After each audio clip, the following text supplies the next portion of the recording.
বৌমা, দুপুরবেলা বেশ ভালো করে ঝাল দিয়ে চিকেন কষা আর লাল পোলাও রান্না করো। তোমার বউ ভাতের অনুষ্ঠানে বাইরের লোকজন খাবে বলে কোনো রান্নাতে বেশি ঝাল দিতে পারিনি, তাই সেদিন থেকেই ঝাল খাওয়ার জন্য মনটা ছটফট করছে। ঠিক আছে মা, আপনি যখন ঝাল খেতে পছন্দ করেন আমি আপনার জন্য ঝাল ঝাল করেই আজকে রান্নাগুলো করব। এই বলে কাবেরী রান্নাঘরে গিয়ে চিকেন কষা রান্না করতে শুরু করে, কিন্তু চিকেনে লঙ্কার গুঁড়ো দিতে গিয়ে কৌটোর ঢাকনাটা আলগা থাকায় সব লঙ্কার গুঁড়ো মাংসের মধ্যে পড়ে যায়, আর যা দেখে কাবেরী ভয় পেয়ে যায়। এই রে, বিয়ের পর প্রথম রান্নাতেই আমি এত বড় ভুল করে ফেলেছি। এখন এতখানি মাংস ফেলাও তো যাবে না, সবাই আমাকে ভীষণ বকবে। নতুন করে কিছু বানানোর মতো সময় নেই, কিংবা বাড়িতেও তো মাংস নেই। প্রথম দিন এভাবে আমার মান সম্মান চলে যাবে। সেদিন কাবেরী ভয়ে ভয়ে সবাইকে পোলাও এবং কষা মাংস পরিবেশন করে, আর সেদিন কাবেরীর হাতে রান্না করা ঝাল মাংস খেয়ে অতসী দেবী, কাবেরীর 10 বছরের ননদ পিঙ্কি এবং তারিণী বাবু খুব প্রশংসা করে। অসাধারণ বানিয়েছো বৌদি, এত সুন্দর ঝাল মাংস আমি আগে কোনোদিন খাইনি। তুমি কিন্তু রাতেও এই মাংসটা রেখে দেবে। ওটা কি আসল লঙ্কার গুঁড়ো ছিল নাকি কাশ্মীরি লঙ্কার গুঁড়ো ছিল সেটাই তো আমি বুঝতে পারছি না। রান্না তো ভীষণ ঝাল হওয়ার কথা, তাহলে এদের সবারই এত ভালো লাগছে কি করে? এভাবে দুপুরবেলা সবার খাওয়া দাওয়া মিটে গেলে বিকালে কাবেরী সবার জন্য ভালো করে চিনি দিয়ে দুধ দিয়ে চা বানিয়ে নিয়ে আসে, কিন্তু সেই চা তারিণী বাবু মুখে দেওয়া মাত্রই ফেলে দেয় আর সঙ্গে সঙ্গে বাথরুমে ছুটে যায়। যা দেখে অতসী দেবী বলে, বৌমা, তুমি কি দিয়ে চা তৈরি করেছো? তোমার শ্বশুর মশাই চা খাওয়া মাত্রই এরকম করছে কেন? আমি তো পাতলা দুধ আর চিনি দিয়ে চা বানিয়েছি, এর থেকে বেশি আমি তো চায়ে কিছুই দিইনি। চিনি দিয়ে চা করেছো, ওই জন্যই তোমার শ্বশুর মশাই এরকম করছে। আমাদের বাড়িতে চিনি দিয়ে চা করা হয় না, আমরা লঙ্কার গুঁড়ো দিয়ে চা খাই। চিনিটা শুধুমাত্র বাড়ির অতিথিদের চা করে দেওয়ার জন্য রাখা হয়েছে। আমরা কখনো কোনো খাবারেই চিনি খাই না, বুঝেছো? চিনিকে আমরা বিষ বলে মনে করি। এরকম কথা তো আগে কখনো শুনিনি। লঙ্কার গুঁড়ো দিয়ে আপনারা চা খান? লঙ্কার গুঁড়ো দিয়ে চা খেলে তো পেটে আলসার হতে পারে। অতসী দেবী বৌমার কোনো কথাতেই গুরুত্ব দেয় না। সে আবার নতুন বৌমাকে লঙ্কার গুঁড়ো দিয়ে চা করে নিয়ে আসতে বলে, কিন্তু কাবেরী রান্নাঘরে গিয়ে লঙ্কা গুঁড়োর কৌটো খুলে দেখে সেই কৌটোর মধ্যে লঙ্কার গুঁড়ো নেই। আর সেই কথা কাবেরী তার শাশুড়ি মাকে জানালে অতসী দেবী বৌমার হাতে এক গোছা চাবি দিয়ে বলে, বাড়ির বেসমেন্টে কয়েকটা লঙ্কা গুঁড়ো ও কচি লঙ্কার বস্তা আছে। এই চাবির মধ্যে থেকে সব থেকে বড় চাবিটা নিয়ে দরজা খুলে তুমি লঙ্কার গুঁড়ো নিয়ে এসে চা করে দাও। শাশুড়ি মায়ের কথা মতো কাবেরী বেসমেন্টে গিয়ে লঙ্কার গুঁড়ো নিয়ে এসে তারিণী বাবুকে চা করে দেয়। এভাবেই কাবেরী রোজ প্রত্যেকটা রান্নায় অনেক বেশি পরিমাণে লঙ্কা গুঁড়ো দিয়ে রান্না করে।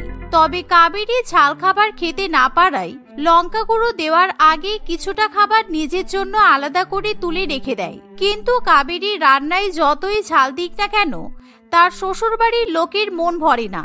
তারা প্রত্যেকদিন আরো বেশি বেশি করে ঝাল খেতে চায়। এমনই একদিন, বৌমা, রান্নায় তো কিছুই ঝাল পাচ্ছি না, তুমি আদেও ঝাল দিয়েছো তো? পরিমাণ মতো কাঁচা লঙ্কা, শুকনো লঙ্কা, গুঁড়ো লঙ্কা না খেলে আমাদের কিন্তু শরীর খারাপ করতে পারে। কি বলছেন কি মা? আমি তো রোজ একটা রান্নায় 1 কৌটো করে গুঁড়ো লঙ্কা আর 50টা কাঁচা লঙ্কা দিই। 300 গ্রাম চিকেনে কিংবা পনিরে আপনারা অন্তত 500 গ্রাম করে লঙ্কার ঝাল খান। এরপরও যদি বলেন ঝাল হয়নি, তাহলে তোমাকে রান্নায় 1 কেজি করে লঙ্কা দিতে হবে। রান্নায় যদি 1 কেজি করে লঙ্কা দিতে হয় তাহলে তুমি 1 কেজি করেই লঙ্কা দেবে, কিন্তু রান্নায় ঝাল বেশি হতেই হবে। শাশুড়ি মায়ের মুখের উপর কাবেরী আর কোনো কথা বলতে পারে না। দেখতে দেখতে সবার দুপুরে খাওয়া দাওয়া মিটে গেলে কাবেরী মাসকাবাড়ি বাজারে হিসাব করে দেখে তাদের বাড়িতে লঙ্কা কেনা হয়েছে 20 কেজি, কিন্তু চাল ডাল এই সমস্ত কিছু 10 কেজির বেশি ওঠেনি। যা দেখে কাবেরী তখনই বিষয়টা রাজেশকে জানায়। এইভাবে যদি চলতে থাকে তাহলে আমাদের সব টাকা তো লঙ্কা কিনতেই শেষ হয়ে যাবে। এখন বুঝতে পারছি কেন আমাদের পরিবারের আয় বেশি নয়, সমস্ত টাকা তো তোমাদের লঙ্কা কিনতেই শেষ হয়ে যায়। আমরা বাড়িতে সবাই ঝাল খেতে ভীষণ পছন্দ করি, আর টাকা ইনকাম করে কি বা লাভ বলো তো, যদি নিজের পছন্দ মতো খাবারই খেতে না পারি? তোমার হয়তো ঝাল খাবার খেতে অসুবিধা হচ্ছে। আচ্ছা ঠিক আছে, আজকে আমরা রাত্রে বাইরে খেতে যাব, কেমন? এই শুনে কাবেরী খুবই খুশি হয়। কিছুক্ষণের মধ্যে রাজেশ তার পরিবারকে নিয়ে রেস্টুরেন্টে পৌঁছায়। আর সেখানে ওয়েটারকে অনেক রিকোয়েস্ট করা সত্ত্বেও 5 চামচের বেশি লঙ্কার গুঁড়ো ওয়েটার তাদের খাবারে দিতে চায় না, যার ফলে রেস্টুরেন্টে খাবার খেয়ে সেরকম ভাবে কারোরই ভালো লাগে না। তাই বাড়ি ফেরার পথে পিঙ্কি বলে, মা, ওই রেস্টুরেন্টের খাবারই একটুও ঝাল ছিল না, আমার খেতে একদমই ভালো লাগেনি। ওই দেখো, ওখানে একটা পেয়ারা মাখাওয়ালা বসে আছে, ওনার কাছে লঙ্কা বাটা থাকবে, চলো ওনাকে বলবো বেশি বেশি করে ঝাল দিয়ে পেয়ারা মাখা বানাতে। পিঙ্কির কথা শুনে অতসী দেবী রাজি হয়ে যায়, কিন্তু তারা সেদিন অতিরিক্ত ঝাল দেওয়া পেয়ারা মাখা খাওয়ার পর সেই ব্যক্তি তাদের কাছে 1000 টাকা দাবি করে। তোমার পেয়ারা মাখার দাম তো 50 টাকা, তাহলে তুমি কোন সাহসে আমাদের কাছ থেকে 1000 টাকা চাইছো? একটা পেয়ারা মাখার দাম কোনোদিন 1000 টাকা হতে পারে? পেয়ারা মাখার দাম 50 টাকায়, কিন্তু আপনারা যে পরিমাণে কাঁচা লঙ্কা শুকনো লঙ্কার গুঁড়ো খেয়েছেন, আমি সেগুলোরই দাম চাইছি। আপনি দাম দেবেন কিনা বলুন, তা না হলে আমি এখনই আশেপাশের লোকজনকে ডেকে জড়ো করবো। এই বলে সেই পেয়ারা বিক্রেতা চিৎকার করতে শুরু করে, যার ফলে কিছু লোকজন সেখানে ছুটে আসে। তাই বাধ্য হয়ে রাজেশকে 1000 টাকা দিতে হয়। এভাবে আরো 2-1 দিন কাটে। আর একদিন ভোরবেলা ঘুম থেকে উঠে কাবেরী দেখে তার পাশে রাজেশ নেই, যার ফলে কাবেরী খুবই অবাক হয়ে রাজেশকে খুঁজতে শুরু করে। রাজেশ কোথায় গেল? ও তো রাত্রিবেলা শুয়েই ছিল, একবার ওকে ফোনটা করে দেখি তো। এই বলে কাবেরী অনেকবার রাজেশকে ফোন করলেও রাজেশের ফোন সুইচ অফ আসে। শোনো বৌমা, তোমার শ্বশুর মশাই আর রাজেশ সস্তায় লঙ্কা আনতে পাশের গ্রামে গেছে, ওরা আজকে বাড়িতে ফিরতে পারবে না। তুমি ঘুমাচ্ছ দেখে রাজেশ তোমাকে কিছু বলে যেতে পারেনি। কিন্তু মা, এখন লঙ্কা কেনার থেকেও ঘরে চাল ডাল কেনা বেশি দরকার। ঘরে চাল বাড়ন্ত, আর 1 মুঠো চাল পড়ে আছে, আমরা আজকে দুপুরবেলা খাবো কি? চাল ছাড়াও যে ঘরে লঙ্কা নেই সেদিকে তোমার কোনো খেয়াল আছে? তুমি একটা কাজ করো, বাজারে গিয়ে 3 কিলো চাল কিনে নিয়ে আসো, আমি আজকের মতো লঙ্কা জোগাড় করছি। এই শুনে কাবেরী তখনই চাল আনতে বাজারে চলে যায়। আর বাজার থেকে ফিরে সে দেখে শাশুড়ি মা বাড়িতে নেই। আসলে বাড়িতে বেশি টাকা না থাকায় অতসী দেবী কাছেরই একটা সবজি ফার্মে লঙ্কা চুরি করতে চলে যায়। কিন্তু লঙ্কা চুরি করতে গিয়ে সেই ফার্মের মালিক অতসী দেবীকে দেখে ফেলে। তাই তখনই সেই ব্যক্তি অতসী দেবীর দিকে একটা কাঠ ছুঁড়ে মারে। আর কাঠের আঘাতে অতসী দেবী পড়ে গেলেও সেই লঙ্কা নিয়ে তবেই বাড়িতে ফিরে আসে। এমন সময় শাশুড়ি মায়ের হাতে 1 ব্যাগ লঙ্কা দেখে কাবেরী বলে, আমি তো বাজারে গিয়েছিলাম, আপনি লঙ্কা আনার জন্য আমাকেই বলতে পারতেন, আপনার আবার আলাদা করে বাজারে যাওয়ার কি দরকার ছিল মা? আমি আমার এক বান্ধবীর বাড়ি থেকে লঙ্কা নিয়ে এলাম, তুমি একটা কাজ করো, আমাকে এখনই লঙ্কা বাটা শরবত করে এনে দাও। অনেকক্ষণ ধরে ঝাল না খাওয়ার ফলে আমার শরীরটা কেমন খারাপ লাগছে। এই শুনে কাবেরী তখনই সঙ্গে সঙ্গে 20টা লঙ্কা বেটে লঙ্কা শরবত করে শাশুড়ি মাকে খাইয়ে দেয়, যার ফলে অতসী দেবী একটু সুস্থতা বোধ করে। মা, এত লঙ্কা খাওয়া কিন্তু স্বাস্থ্যের পক্ষে ভালো নয়, আপনি হয়তো সেটা জানেন, তবুও কেন এত ঝাল খাচ্ছেন? এতে আপনার শরীরে ক্ষতি হতে পারে। আমরা সবাই ঝাল খেতে অভ্যস্ত, আমাদের ঝাল খেলে কোনো অসুবিধা হয় না, তাই আমরা ঝাল খাই। এখন এই ঝালের শরবতটা খেয়ে কি ভালো লাগছে আমি তোমাকে বলে বোঝাতে পারবো না। আজকে রাতে একটু লঙ্কার আচার তৈরি করো, বুঝলে? লঙ্কার আচার দিয়ে আজকে ভাত খাবো। এই কথা শুনে কাবেরী খুব ভালো মতো বুঝতে পারে তার শ্বশুরবাড়ির লোকেরা কেউ তার কথাতে পাত্তা দেবে না। তাই সে কিছু না বলে রাতের খাবার বানাতে চলে যায়। আর সেদিন রাত্রিবেলা কাবেরী লঙ্কার আচার এবং লঙ্কা ভাতে পান্তা ভাত বানায়, যার ফলে পিঙ্কি এবং অতসী দেবী খুব খুশি মনে খাবার খেয়ে নেয়। কিন্তু কাবেরীর সেই খাবার একটুও পছন্দ হয় না। পরের দিন রাজেশ এবং তারিণী বাবু দুজনে বাড়িতে ফিরে আসে। পাশের গ্রামে যেখান থেকে আমরা কাঁচা লঙ্কা আনতাম সেখানে নাকি এবার সব লঙ্কা জলে পচে নষ্ট হয়ে গেছে। এবার তো লঙ্কার আকার লাগলো, বাজারেও লঙ্কার দাম প্রায় আগুন ছোঁয়া। আমাদের কাছে তো ঘরে খুব বেশি টাকাও নেই যে আমরা বাইরে গিয়ে লঙ্কা কিনে নিয়ে আসতে পারবো। এ মাসে মনে হচ্ছে আমাদের ঝাল না খেয়েই কাটাতে হবে। এভাবে বাড়িতে লঙ্কা না থাকায় বাড়ির সকলে মন মরা করে বসে থাকে, কারণ ঝাল ছাড়া বাড়িতে রান্না করা অন্য কোনো খাবারই খেতে চায় না। কাবেরী এমন সময় তার পরিবারের অবস্থা দেখতে না পেরে নিজের বাপের বাড়িতে ফোন করে। হ্যালো বাবা, তুমি আমাকে 10 বস্তা লঙ্কা জোগাড় করে দিতে পারবে? আমার খুব দরকার। কিন্তু তোর হঠাৎ এত লঙ্কার দরকার কি পড়লো বলতো? এই সময় তো লঙ্কার আকাল, খুব কম জনের কাছেই বাজারে লঙ্কা রয়েছে। তাছাড়া এই মুহূর্তে আমি তোকে 10 বস্তা লঙ্কা কোথা থেকে এনে দেবো বলতো? বাবার কথা শুনে কাবেরী কেঁদে ফেলে। আর তখনই কাবেরী তার বাবাকে নিজের শ্বশুরবাড়ির লঙ্কা পাগলামির কথা জানায়, যা শুনে মোহনবাবু খুবই দুশ্চিন্তায় পড়ে। আচ্ছা তুই চিন্তা করিস না, আমি দেখছি কি করা যায়। তুই একটা কাজ কর, কিছুদিনের জন্য তোর শ্বশুরবাড়ির সবাইকে নিয়ে আমাদের বাড়িতে চলে আয়, কেমন? বাবার কথায় ভরসা পেয়ে কাবেরী তার শ্বশুরবাড়ির সবাইকে নিয়ে বাপের বাড়িতে চলে যায়। আর সেদিন মোহনবাবুর বাড়িতে কাবেরীর শ্বশুরবাড়ির সকলের জন্য ঝালঝাল করে সমস্ত রান্নাবান্না করা হয়। আর অনেকদিন বাদে ঝালঝাল খাবার খেয়ে কাবেরীর শ্বশুরবাড়ির প্রত্যেকেই খুবই খুশি হয়। এভাবেই খাওয়া দাওয়া মিটে গেলে কাবেরী তার বাবার কাছে গিয়ে বলে, বাবা, তোমাকে যে বললাম 10 বস্তা লঙ্কার ব্যবস্থা করে দিতে, তুমি কি সেটা নিয়ে কিছু ভাবলে? তুই যা বললি আমি সেটা খুব ভালো করেই ভেবে দেখলাম। তোর শ্বশুরবাড়ির লোকজনের হাতে কোনো টাকা পয়সা নেই, কেননা ওরা যা ইনকাম করে সব টাকা লঙ্কা খেতেই শেষ করে দেয়। ওদের এই লঙ্কা খাওয়ার অভ্যাসটাই ত্যাগ করাতে হবে। আমি ওদেরকে অনেকবার বোঝানোর চেষ্টা করেছি, কিন্তু ওরা কেউ আমার কথা শুনতেই চায় না। ওরা যদি একবেলা লঙ্কা না খায় তাহলে ওদের শরীর খারাপ করতে শুরু করে। ওরা ভীষণ পরিমাণে ঝাল খাওয়ার জন্য পাগলামি করে। আমার মাথায় কিন্তু একটা ভালো আইডিয়া এসেছে। এক কাজ কর, তোর শ্বশুরবাড়ির সবাইকে গিয়ে বল কালকে তোর শ্বশুরবাড়ির আর আমাদের বাড়ির মধ্যে আনলিমিটেড ঝাল খাবারের প্রতিযোগিতা করা হবে। যে জিতবে সে 10 বস্তা লঙ্কা উপহার পাবে। কাবেরী বাবার কথা শুনে কিছুই বুঝতে পারে না, কিন্তু তবুও সে বাবার উপর ভরসা করে নিজের শ্বশুরবাড়ির সবাইকে ঝাল ঝাল খাবারের প্রতিযোগিতার কথা জানায়। সেই ঝাল খাবার খাওয়ার প্রতিযোগিতায় কাবেরীর বাপের বাড়ির প্রত্যেকেই অংশগ্রহণ করে, কিন্তু তাদের খাবারগুলো মিষ্টি থাকে। অন্যদিকে কাবেরীর শ্বশুরবাড়ির সকলের জন্য অতিরিক্ত পরিমাণে ঝাল দিয়ে খাবার রান্না করা হয়, কিন্তু তবুও কাবেরীর শ্বশুরবাড়ির প্রত্যেকে অনেক বেশি বেশি পরিমাণে সেই ঝাল খাবার খেয়ে ফেলে। কিন্তু একটা সময় তারা আর কিছুতেই ঝাল খাবার খেতে পারে না। তাই প্রতিযোগিতা শেষ করার আগেই তারিণী বাবু বলে, আমরা আত্মসমর্পণ করছি, আমরা রেট থেকে বেশি ঝাল খেতে পারবো না। তারিণী বাবুর কথায় অতসী দেবী, পিঙ্কি এবং রাজেশও সায় দেয়। আর যা দেখে কাবেরী ভীষণ পরিমাণে অবাক হয়। আসলে আজকে কাবেরীর শ্বশুরবাড়ির প্রত্যেকে ফ্রিতে ঝাল খাবার খেতে পাওয়ায় তারা অনেক অনেক বেশি পরিমাণে খাবার খেয়ে ফেলে। আর ভীষণ পরিমাণে ঝাল খাবার খাওয়ার ফলে তাদের জিভে ছাল উঠে যায়, যার ফলে তারা মুখের মধ্যে জ্বালা পোড়া অনুভব করে। এমনকি তারা সেই জ্বালা যন্ত্রণা সহ্য করতে না পারলে কাবেরী এবং তার বাবা মা তাদেরকে নিয়ে হাসপাতালে যায়। আর ডাক্তারবাবু তাদেরকে কিছু ওষুধপালা দিয়ে বাড়িতে পাঠিয়ে দেয়।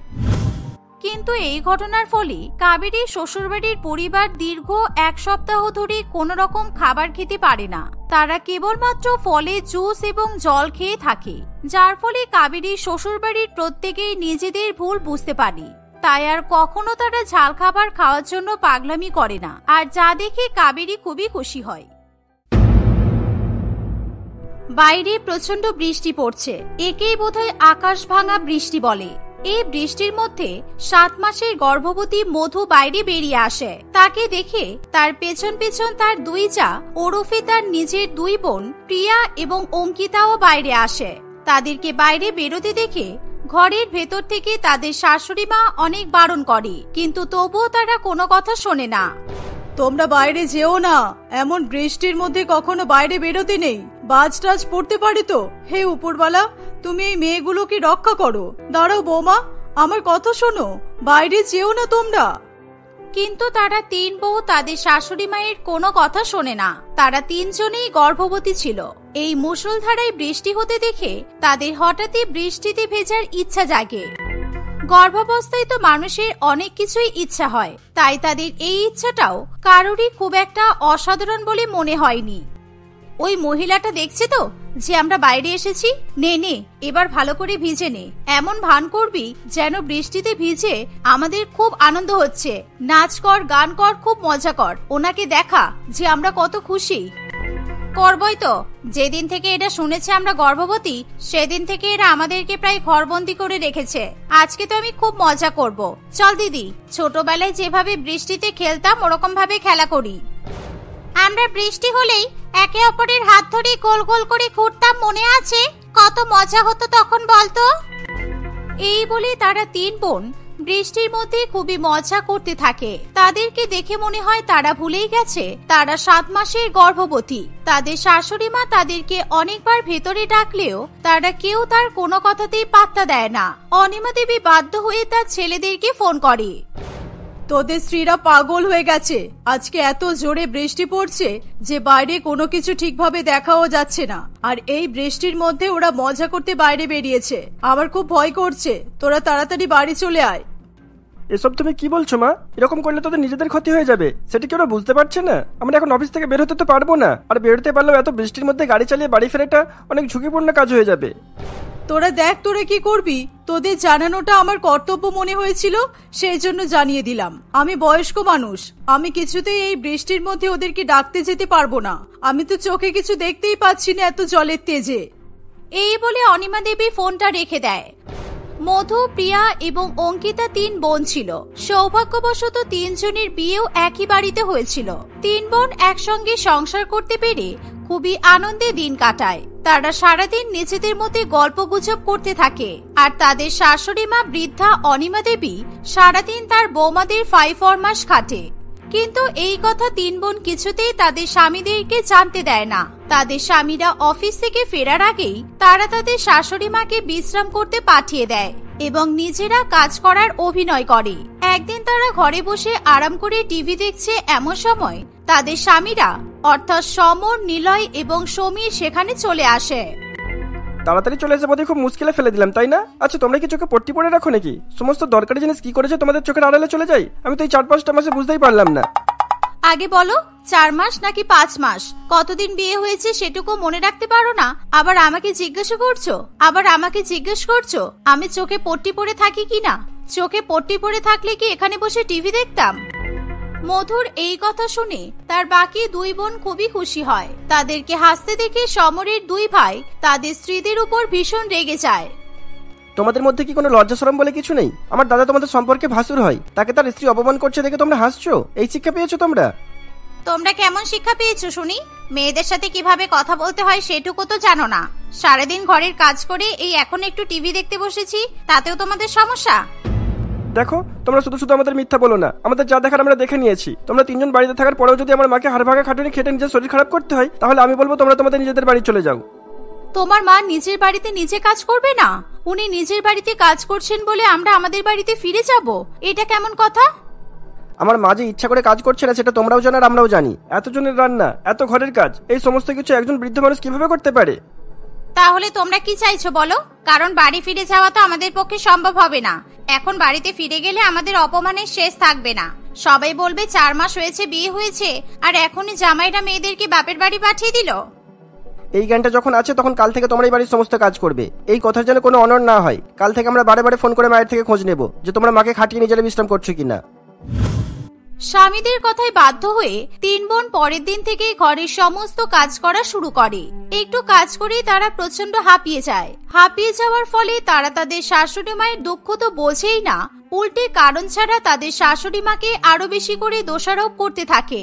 তারা যে তাদের শাশুড়ি মাকে খুব একটা অপছন্দ করে তা নয়, শুধু তাদের কাজ করাটাই অপছন্দের ছিল। যেহেতু তাদের শাশুড়ি মায়ের কারণেই তাদের এত কাজ করতে হয়, তাই শাশুড়ি মায়ের উপর রাগ তারা না চাইতেও বেরিয়ে আসে। এই বুড়িটার খুব সাহস, ও ভেবেছে আমাদেরকে দিয়ে কাজ করাবে। সেগুড়ে বালি, আমার মাথায় একটা দারুণ প্ল্যান আছে, কিন্তু সেটা করলে শুধু আমি কাজের থেকে মুক্তি পাবো, তোরা পাবি না। তাই ভাবছি আর কি করা যায়। কি প্ল্যান একবার শুনি, যদি মনে হয় আমরাও সেই প্ল্যানটা কাজে লাগাতে পারবো তাহলে তো সোনাই সোহাগা। আমি ঠিক করেছি আমি গর্ভবতী হওয়ার অভিনয় করব, কারণ আমি যদি বলি আমি গর্ভবতী তাহলে ওরা আমাকে দিয়ে আর কোনো কাজ করাতে পারবে না। কাজ করাতে গেলে বলে দেব আমাকে ডাক্তার বারণ করেছে। আমিও তাহলে তাই করব। আরাম যখন করব সবাই একসঙ্গেই করব। আমার কিছুতেই এখানে আর ঘরের কাজ করতে ভালো লাগছে না।